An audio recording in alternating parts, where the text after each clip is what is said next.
Dnes vám dám 3 tipy na doplnky stravy, ktoré odporúčam doplňať počas tehotenstva. Prvým je kyselina listová. Sú štúdie o tom, že sa lepšie vstrebáva, ak je súčasťou ostatných vitamínov B komplexu. Druhým, takisto za mňa veľmi potrebným doplnkom sú omega-3. Či už jete ryby alebo nejete, tento doplnok veľmi odporúčam ako počas tehotenstva, tak potom aj počas dojčenia a vlastne už váš kompletne celý život, pokiaľ nemáte nejaký problém so zražanlivosťou krvi. Počas tehotenstva veľmi pomáha rozvíjať mozog, oči a nervový systém plodu. Pre vás ako maminku je takisto veľmi potrebný na vybalansovanie tukov v strave, pôsobí protizápalovo a dokonca podporuje aj vašu náladu a nervový systém. Niektoré štúdie hovoria, že znižuje riziko vzniku popôrodnej depresie, čo je takisto veľmi dôležité.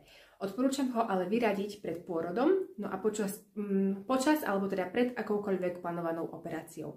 No a potom tretí doplnok, ktorý veľmi odporúčam, je kvalitný horčík. Pomôže vám lepšie spať, znižiť stres a únavu počas dňa. No a keďže máme v predaji viac druhov horčíkov, tu by som vám odporúčila konkrétny jeden druh a je to magnézium bisglycinát, ktorý je dobre vstrebateľný a šetrný k tráveniu.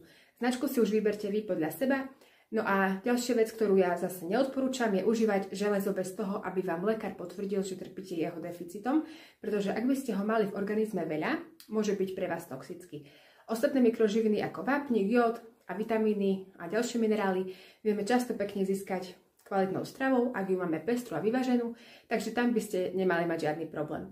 Toto boli moje konkrétne tipy pre vás, ak zvažujete, ktoré doplnky stravy zakúpiť. Ak sa vám príspevok páčil, budem vďačná za srdiečko aj za prezdieľanie kamoške, ktorá tieto tipy ocení. Ahojte!